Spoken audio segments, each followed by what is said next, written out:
It is an explosion of topics for this podcast. It's sometimes we're like, and I know that you're digging or I'm digging and we're trying to find stuff, and then other times it is completely fruitful. Well, I'm very happy to tell you that somewhere in today's show we are going to proudly feature the return of Florida. Florida has finally thrown down for the Great Northern Sex Cast, Colleen. I am going to be headed down to Florida soon, so I'll be all prepared. Okay. But today I would like to start with Morgan Freeman. Yeah, I've been reading about that. I know that I'm getting bits and drabs. By the time that there might be more coming up, and we'll have to cover that. But from what I'm reading and what I've been seeing, and part of me was like, do I want to go down this rabbit hole? It's just so much being thrown at, and I'm like, is the behavior are we leaning towards mildly inappropriate behavior, or are we leaning towards Weinstein and Cosby, who was indicted? Yay! Mm-hmm, yes, I mean, so I just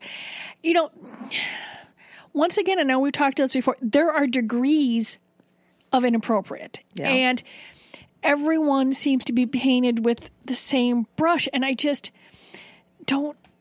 I have a difficult time with that. Well, and and we've kind of talked about this too. Is there a statute of limitations on some types of inappropriate, and when you juxtapose it with the societal context of a period in time? Yeah. Because if someone used to maybe hug a little too long 30 years ago and now doesn't, do you treat that? I mean, you say, do folks, men and women, have to say, stuff I did in the past was not I didn't understand, and I mean, some people didn't, just wasn't there, but, because of context and different things. I mean, there were plenty of folks that didn't do inappropriate things 40 years ago, 30 years ago, 20 years ago. Yeah. And, but if it was that long ago, or, or even if it's just age, just how do folks that have been socialized one way suddenly turn around and say, I've been inappropriate, and not just be completely, like I said, completely crucified. I mean, and I don't have enough details here yet. I know that you probably got, but it's just, well, and there's really not much more, but I mean, there are the two sides. You've got different women, a female production assistant alleging that he repeatedly attempted to lift up her skirt while she worked on the film Going in Style. Approximately 15 other people described a pattern of behavior. He was accused of making comments about women's clothing or bodies. He has a different take on it, of course, but here's the quote that got me about this. Morgan Freeman said, quote, "I am devastated that 80 years of my life is at risk of being undermined in the blink of an eye." And he says, "All victims of assault and harassment deserve to be heard, and we need to listen to them. But it is not right to equate horrific incidents of sexual assault with misplaced compliments or humor." Mm-hmm. And so I will watch this because, I'm gonna say it. He's like Bill Cosby once was. Morgan Freeman is a beloved national treasure for so many reasons. He's a legendary narrator, wonderful actor, that kind of thing. I don't want any of the bad stuff to really be true. I'm just going to admit that it's a bias. It's a form of bias, and I get it. So I'm going to listen. I mean, I'm thinking that this is more along the lines of, are they crucifying him along like they did Al Franken? Whereas if you grab someone and you give them a hug, or you're doing something like that, or you're doing like that in your head, what's the intent? I mean, it's going through there, and it's hard to tell because now. The thing is if someone's uncomfortable, then your intent was wrong. But you need, like I said, there needs to be degrees, and no one's, I admit these women probably felt, or felt uncomfortable with things like that. but to come out, depending on and if he drugged someone and raped him like the other folks, yeah, I mean, that's different. Yeah. Oh, it's not this vastly. Yeah, that's vastly different. Vastly. And it is tough. I'm not ready to throw someone under the bus, male or female, stuff like that. I mean, was it Catherine Deneuve? Was it her? Some a couple, some older women that have said some things that, that they said, aren't supporting, women, stuff like that. Yeah, Deneuve, yeah. Yeah, I mean, and I'm like, they've got it, think what they had to maneuver the past 80 years of their life. And I think some of them take a get over yourself and move on, quit dwelling in the victimhood. And that might work for some, but it doesn't others. And every mind is different. Right. I mean, right. I've seen the unwelcomed penis, but it didn't traumatize you. It didn't traumatize, but that doesn't mean it doesn't someone else. Yeah. And and I get that. But you've said yourself more than once on this show over the years we've been doing it that we don't know we don't know how to deal with this yet. We don't have, there's not a template here. We're still figuring it out. And I'll use a personal experience, something that's going on right now in my life. We have, just to give you the context of this whole thing, we have a group of friends on the lake where we have a place, and this may sound like it's neither here nor there, but it is somewhat germane. Our best friends up there is a lesbian couple, and then another gal who's single, and they're next door to each other, and then they have a huge network of friends that over the last 10 years we're very tight with, and it's hilarious because Carl, my 6'4" fiance, is hangs out with them, and they accept him, and all that kind of stuff. However, there's another couple, a heterosexual couple that is older and retired, wonderful people, love them to death. The husband, though, is verbally inappropriate with me a lot. And he will maybe hug me or, whatever. And he's worse at it when Carl is not there. It's only verbal when Carl's around. And usually Carl's not necessarily within earshot. But the girls are. And they can't stand it. So now we have this situation where, and this last time we all went for a boat ride together, he made some comment to me, and it was something to the effect, "Oh, you look better than I remember," because we haven't seen him for months, and gives me this big old hug. Carl was on the other side of the boat. One of the girls heard it, but his wife was sitting right there, and that made me feel bad. I just didn't... I was like, oh, how can you do this with her sitting right here, And I do kind of see her face a little bit, and I'm just like, oh my God. I think that she's lived with him for decades and knows it's not me. But I feel like it's on three fronts. I've got him doing it. I feel bad for the wife. And then I've got the girls going, why do you put up with that shit? And I'm like, fuck, I didn't do anything. Would it be easier to say, why didn't you direct that towards I think your wife would appreciate a compliment. Because something, it happens so fast. And you know what? I am a pretty quick thinking person normally. But the thing is, I guess if I prepare myself, maybe.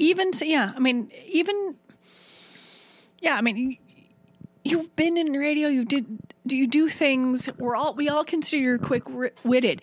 But when you have something tossed at you that is so inappropriate, the first part of your brain, we've all been socialized. It's almost like we gaslight ourselves. Yeah. Did that actually happen? Yep. Am I overreacting? No, you're not. Yeah. And honestly, people think I'm overreacting, but you're not overreacting because you haven't reacted. Yeah. What you've done is, I think we spend too much time underreacting to things. Yeah. We have spent decades underreacting to stuff because we don't want to, you were on rock the boat. Yeah. I mean, I literally was on a boat. Yeah. No, I mean, I thought I'd put that out there because it's real. It happened recently, and it's one of a string. You know what I mean? And I think like the person who asked for the lingerie thing, it's just the lingerie floor on the elevator or something. Lingerie. I think honestly, you might just have to say, dude, not appropriate. Your wife's right there. Yeah, you don't. Regardless of your wife or regardless of the people, I don't appreciate it. Yeah. Stop. Yeah. And then it might be awkward, but you know who made it awkward? He did, not you. That's true. Honestly, yeah. It's been something that I kind of dread now. And it used to be fun. And then until, this kind of stuff. And I'm like, okay, whatever. So I will take your advice. Honestly, I've seen a lot. I mean, it's like the person who's making it awkward is not you. Yeah. And that's the one thing that everyone, male or female, that's had something inappropriate say to them feels is that they don't want to make it awkward. No one made anything awkward. I mean, you did. That person did. The person who made the comment made it awkward. Yeah. And we have, and it's mainly women who've been told to, don't press any buttons, because a lot of times when you respond, but you're in a safe spot there. You've got friends, you've got people who are going to back you up. You're at a bar somewhere. Sometimes you don't respond because you don't know that stranger is going to be violent. I mean, we go out in the world. We don't know the people coming at us are going to be violent or not. Oh yeah. So you've got all of that internalized too, which is why women don't, just you deflect, you don't react, you don't do things, because how is this? I mean, you could end up dead. Yeah. I mean, and I don't think that people, oh yeah. I mean, someone hits on a woman, or some small inappropriately hits on a guy, generally, the guy, rejects it, doesn't end up dead.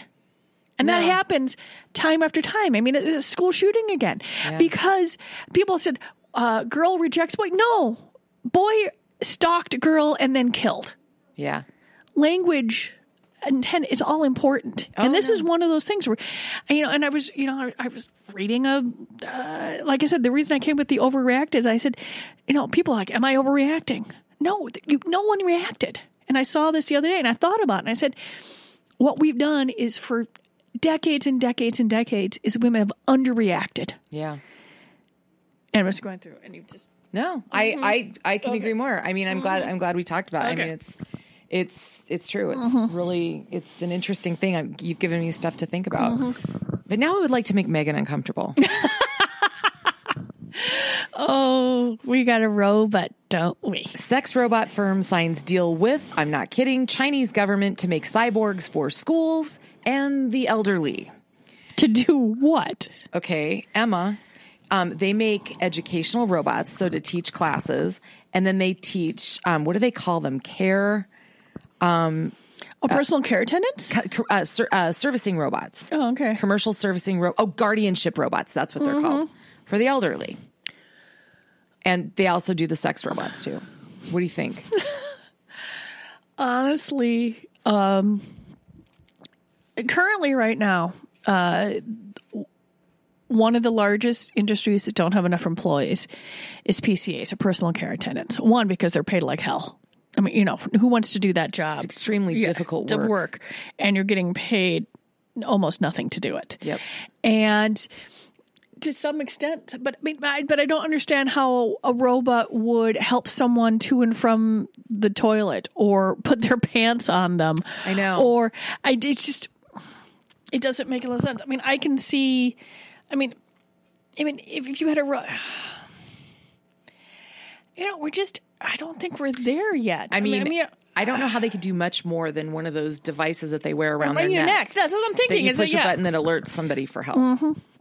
Because at some point, But I just thought that was interesting. And I could see them being teachers as far as just being able to regurgitate or, that. But how's that different than a video? I don't know. I'm very confused over that. But it's a real deal. It's a real contract. Last week, you mentioned seafood for sex. Okay. Yep. And I found the actual story about this. Great. And what you brought up, Colleen, and if you didn't hear last week's show, I'll lay it out for you. But the research was actually conducted at Harvard. Okay. Okay. Here stateside. Okay. So basically, if you want to have more sex and get pregnant faster, eat seafood. So basically, couples who eat seafood twice a week experience a spike in sexual activity and the increased likelihood of conception, according to the researchers.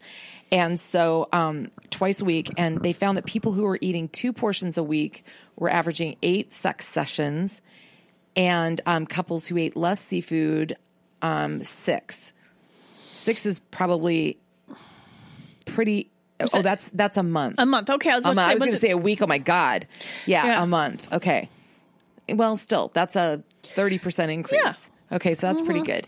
They also found that people are actually 39. This is the funny one. 39% more likely to have sex on a day that they both have seafood. Well, shrimp has become pretty ordinary, but honestly, if you still have the tails on, you're doing that. So it's pretty sexy. I mean, it's finger food. There's butter. It's rather, it's going through there. I mean, are you just going either versus salmon it's not something that you generally, I love seafood, but I don't like to cook it at home. Because depending on unless I'm grilling or I'm doing a couple of things, because I have a small house, it does smell like the food that I'm cooking for a while. Sure. And I mean, if I'm cooking bacon, if I come home later on that day and it smells like bacon, I don't care. But certain foods, I do care. Mm-hmm. So you might go out, it's a date, you're doing something, and I'm going to order things that I generally don't cook at home. There you go. So maybe, it's going through there. No. Well, and the last point on this, because like I said, you brought it up last week and I found this, I was so excited. 92% of frequent seafood eaters got pregnant within 1 year that checked the box that said that they were trying, and that was how long it took them. So there you go, guys. Some of it a little anecdotal, but straight from Harvard to the seafood market. This is an age-old conversation, and we're finding new ways to have it. This one is on a parenting site called Mumsnet, and there's this big old thread on there of these mothers talking about how many sexual partners they've had. What that has to do with parenting, unclear, but there's all these different things. We'll post the article on the Great Northern Sex Cast Facebook page, but why do we care? Thoughts? I don't know. Maybe it's just so that the women that are participating can remember that they're not just a mom. There you go. You know what I mean? You could get really, really, really deep into the whole parenting thing. Talking about another thing that we talked about last week was the fact that, how much focus and time and money is spent on the children. Yeah. Remembering that you are a sexual human being, that you are a partner, that you are a spouse, a wife, a girlfriend, that part of you is still valid. It didn't get squashed down, tamped down just because you added another title of mum. There you go. I like that. Great Northern Sex Cast has been going on for a couple years now, and I remember talking about this back in 2016. Do you remember when the Romanian model auctioned her virginity off? Yeah. Okay, it was on a site called Cinderella Escorts. Well, we got another one. This is a 20-year-old, and I believe she's Australian, known as Kiara. And she's looking for basically, I think, $1 million to sell her virginity for, to buy an apartment and help her family and travel and study.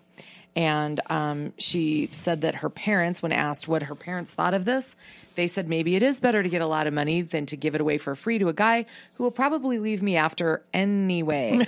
Not an extremely optimistic take, Mom and Dad. What do you think? Well, it's fairly practical. I mean, honestly, we just, I just read about penguins that will trade sex for rocks. Well, technically, human beings do that too. It's just called a diamond engagement ring. Yeah, it's just a rock that's been treated a little differently. Yeah. Honestly, if some guy is willing to drop $1 million on a one sexual encounter, hell, go for it. Take the $1 million. Yeah. I have absolutely no issues with that. Okay. Other people are wringing their hands and calling it, yes, a worrying trend. No, right up front with it. I mean, why are you worried? Is it your virginity? Then shut up. Okay. Maybe they're just worried that she's, over or under pricing herself. I don't know. That seems like an awful lot. So there's this story. We'll post it again on the Great Northern Sex Cast Facebook page about virtual reality porn taking off on Facebook, which I think is hilarious. Because Facebook will censor shit for the dumbest possible reasons. But this guy who's the CEO of Naughty America said his company has increased its sales of virtual reality content since the social media site launched its device for virtual reality earlier this month. So they call Facebook interactive virtual reality technology the perfect porn device. Facebook. Isn't that weird? Oh, based on everything I can't promote a post yet. Oh God, I'll have to look into that. I mean, like I said, I love the fact that I get a zillion. I mean, well, okay, I've got. Each store has its own Facebook page. Yep. And then the main fantasy gifts, I sort of had an umbrella page too, right? Yep. And of course, Great Northern Sex Cast has a page. And so I've got all these, and so I constantly get, your post would do better if you'd promote it. Well, you won't let me.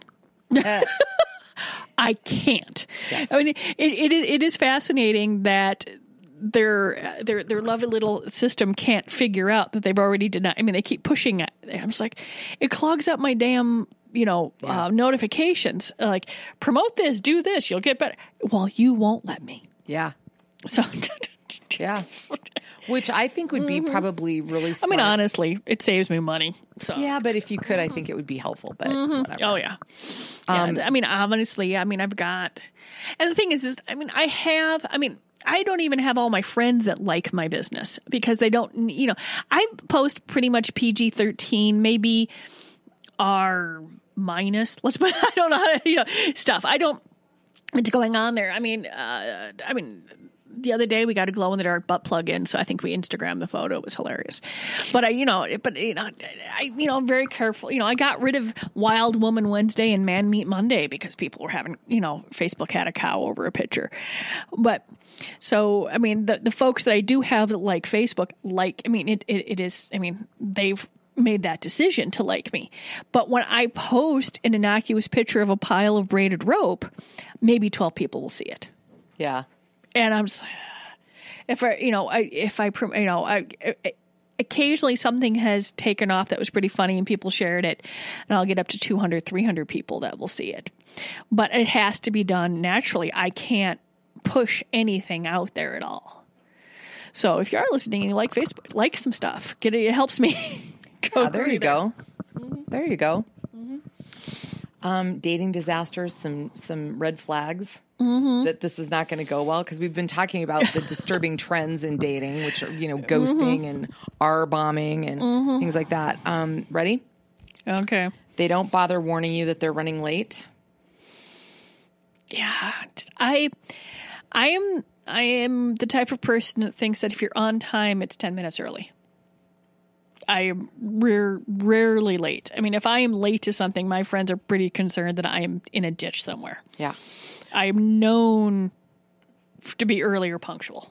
I'm pretty punctual, but I have a problem that when I'm early, I'm late. And what I mean by that is if I get someplace really early, I'll go, I have all this time. So then I'll try to squeeze in another task, which then, in fact, makes me late. I have every now and then underestimated how much time it's going to take to do that one next thing. Yeah. Mm-hmm. Yeah. It's bad. Mm-hmm. Rude to servers. Ooh. Oh, that just... Too many mentions of the ex. Mm-hmm. The date moves really, really fast. And this isn't just with sex. Like, too many attempts to be exclusive very quickly. I love you too fast, stuff like that. See, that's it. I mean, I did not date a lot when I was younger. But it's the one thing that would freak me out about my friends' relationships or something like, you don't know that person enough. You cannot make these decisions yet. There is no way in hell that someone even likes you a lot, much less in love with you at this point. Right. Now, I mean, you do hear stories every now and then that folks met and they just knew. Mm-hmm. But it is incredibly rare, which is why it's a story. Fair enough. Fair enough. Mm-hmm. Romantically aggressive and overbearing. Too many gestures, too much smothering. Yeah, that's the same. It's the same thing. You don't know me enough to do. It just that seems more controlling to me. Than it does loving. Yeah. Aren't present. Paying attention to the phone over you. Yeah, I can see that. I mean, I'm fairly addicted to my phone. I mean, I really do try and set it aside when I'm having other people time and stuff like that. But I'm amazed how we'll be in the middle of a conversation and I'll well, how old is that person? Or what was that movie they were in? I mean, you have such immediate, access to information, and then you sort of end up down the rabbit hole of your phone. Yeah. And the other person's right there. Yep. But sometimes it started that you're having this conversation. I'm like, oh, I should set this aside now. Yep. Jealous early on. Yeah, the controlling thing. Yep. Making way too many jokes. A lot of people say that excessive humor can be a defense mechanism. I know a lot of folks that are smart asses, so I don't know if that would work in my particular group of friends. Or for me. Yeah. Seemingly bored by you. Jeez, no shit. Right? Right? No, I mean, some folks could be really awkward and don't understand social interactions, but generally that comes off as aloofness, not boredom. Yeah. They tell stories of having ghosted other people. Seriously? What do you need to do? One of these days we got to just set up a Facebook Live camera. They can see my face going, what the fuck? Yeah, there you go. There you go. So, have you ever heard of Peppa the Pig? It's a little kid thing. Yeah. Okay. So Peppa the Pig and Susie Sheep were featured on a yogurt label, and there was a supposed misprint. And what they can't figure out is if somebody photoshopped it on purpose before sending it into production, or there was some sort of weird alignment when it was set up. You know what I mean? Okay. But basically, Susie Sheep ended up with 3 eyes and a penis. And the parents thought it was hysterical, but they didn't want to buy the yogurt because they didn't want the kids to see it. Okay, Peppa Pig yogurt misprint leaves. Okay, I got to see this. Yeah. See, this is it. I'm doing it right here because she's doing it. I am way in her. Are they going to show it? Colleen's like her brow. She's twisting the picture, and there's 3 eyeballs on the pig, and then there's like a tail or an extra. How did this get out of how it's how I mean you may miss the bottom thing that looks like a penis because it could just be a leg or something like that, even though there's hands over there, animals, but it's got 3 eyeballs and 3 ears. Yeah, I's confused. There you go. Well, so are a lot of people, and so it's it's viral. It should not be. That is so. You just wonder how this shit happens, don't you? I am so. It makes no. There's no way in hell. I don't know, because things go through. There's quality control. How many eyeballs saw those eyeballs? A lot of people. You could miss. You could, like I said, you could miss the thing that might be a penis, but it looks to me more like a tail.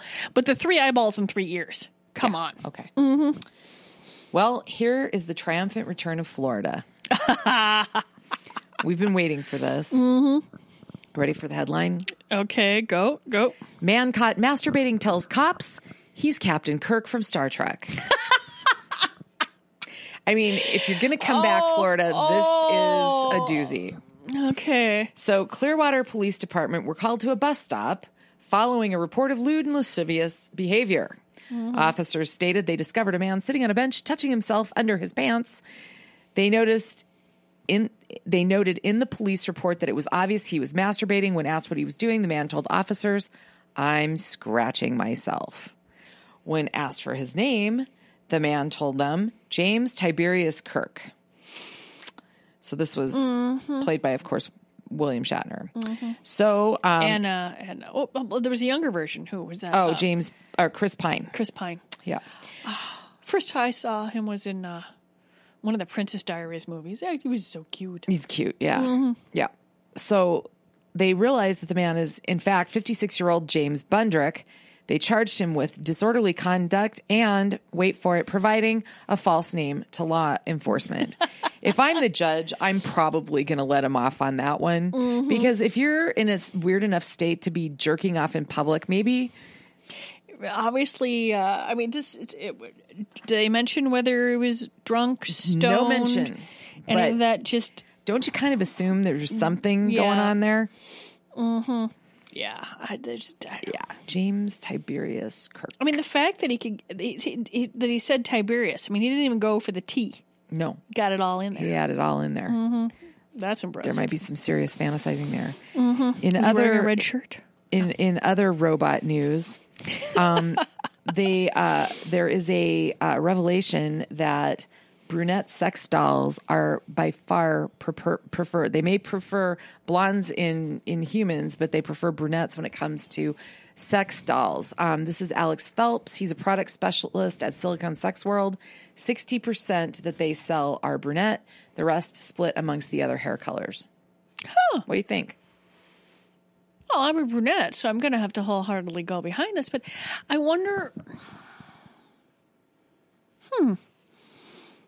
It's quite surprising, considering the fact that I mean, when I'm trying to get some images to replace some stuff on my windows, and trying to find non-blonde models for lingerie, or even trying to find women of color and men of color, has just... I mean, I'm banging my head against the walls here. I'm like, everyone is blonde.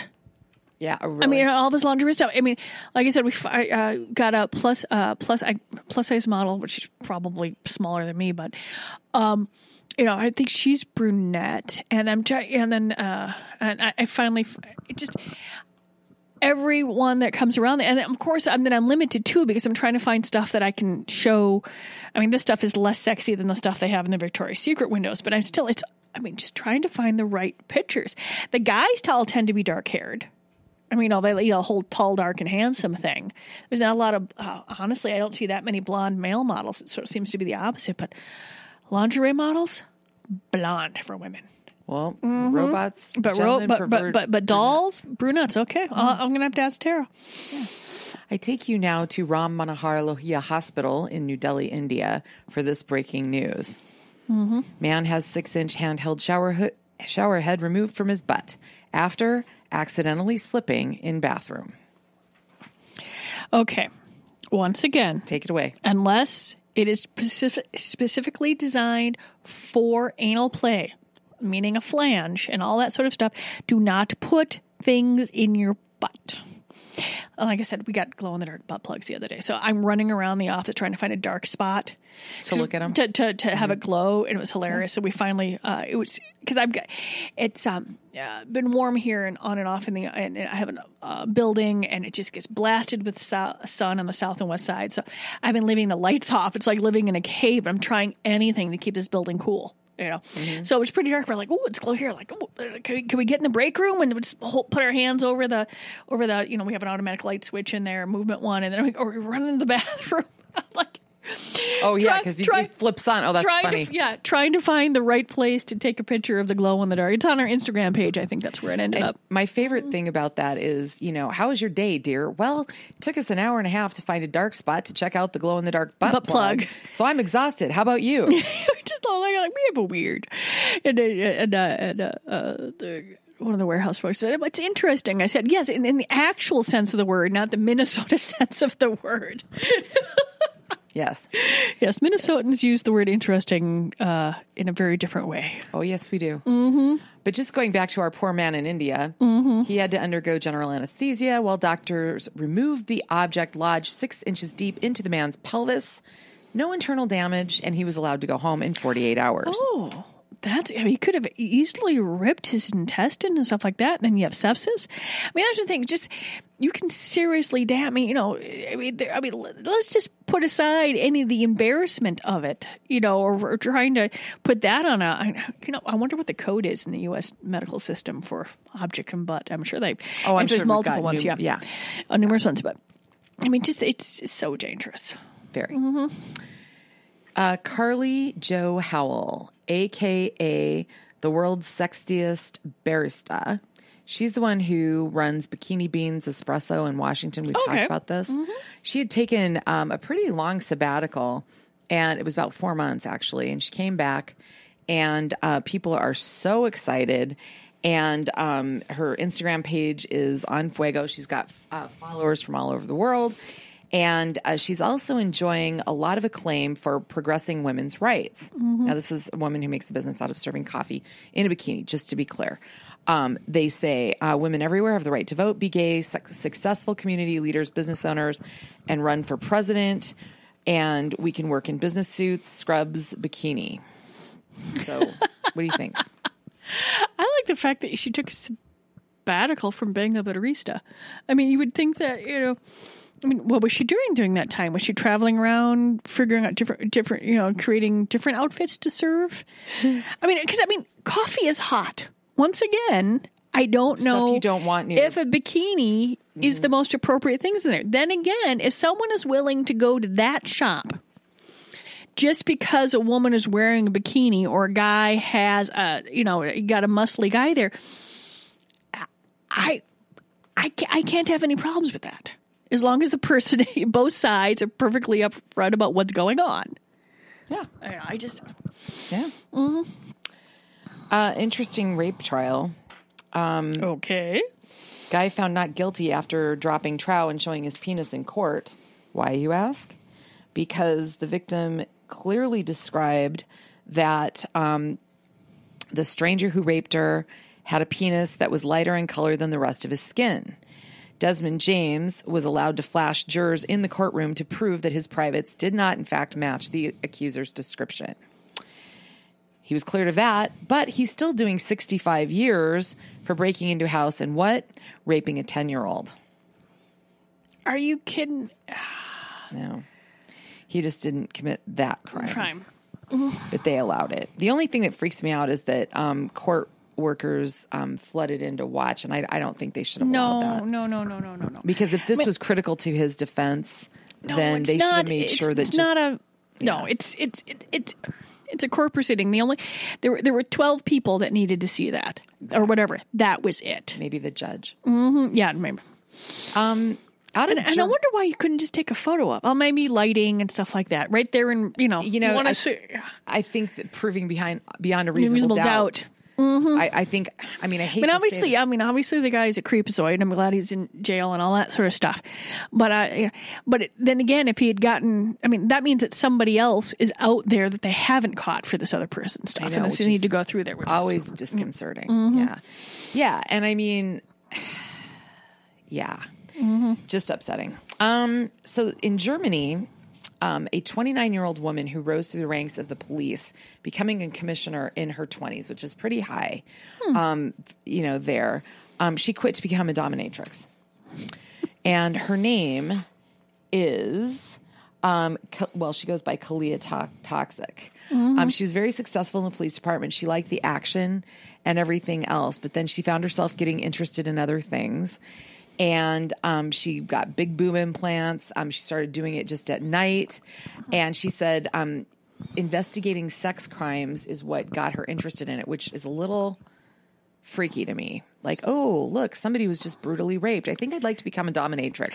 Oh, I was thinking, once again, though, those are separate things. It's power versus, consenting behavior.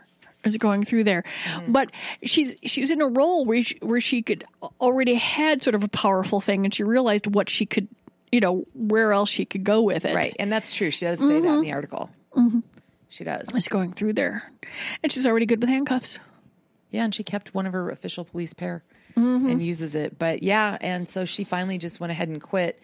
And is that any different than some of like a comedian, someone in med school who ends up being a comedian or something? It doesn't, you find the thing that you're supposed to be doing.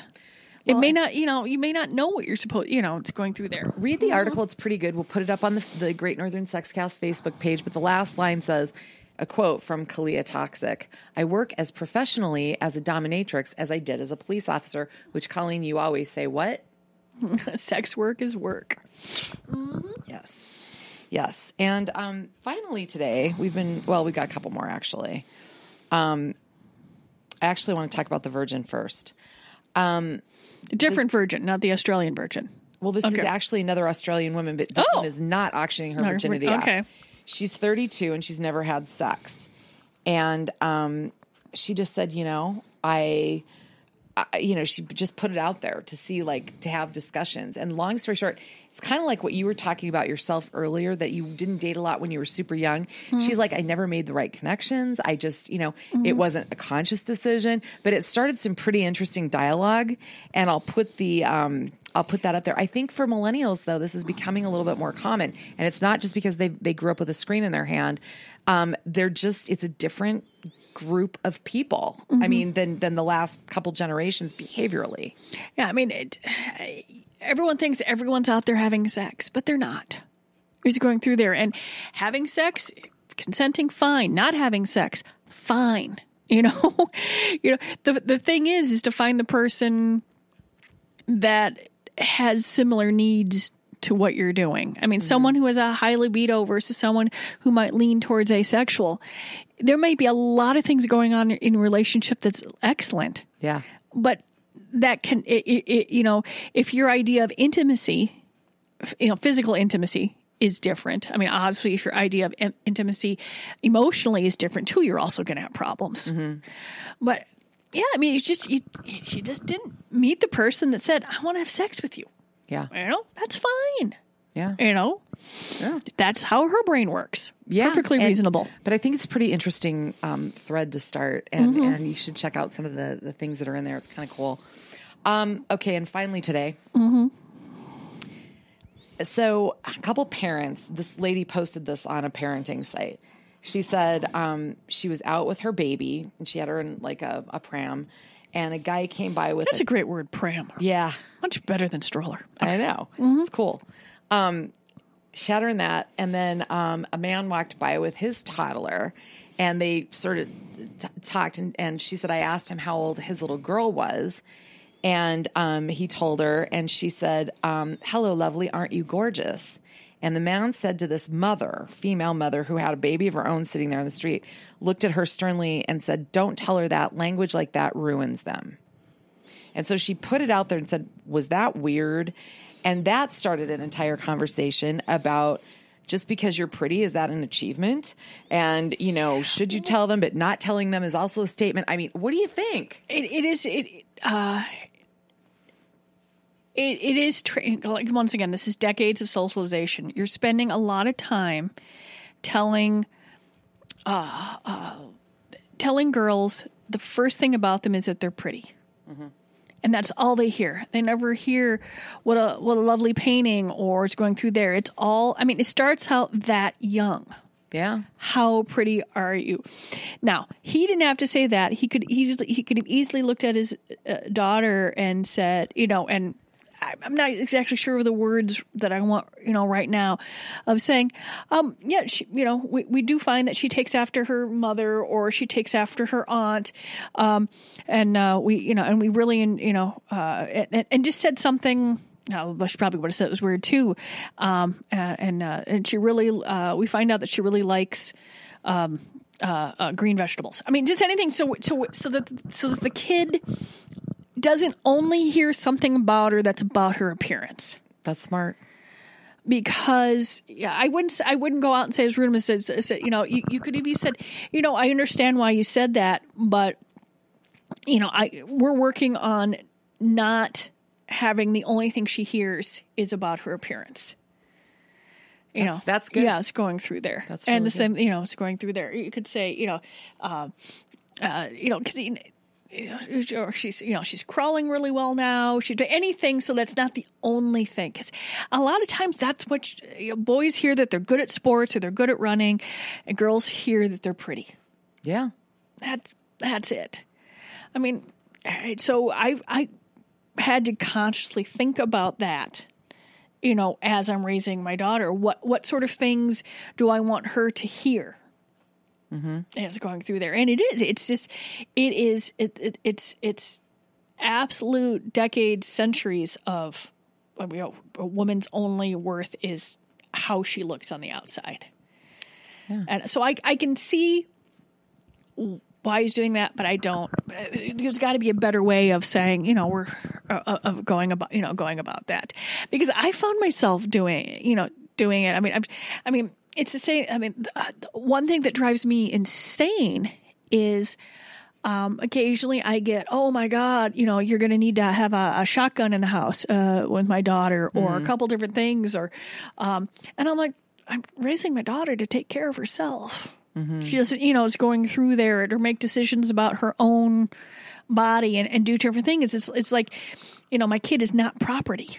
Right.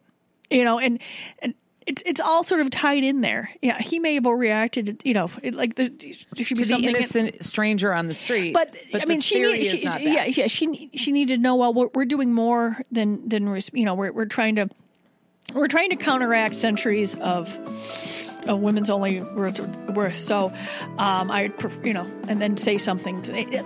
There's a way of saying it.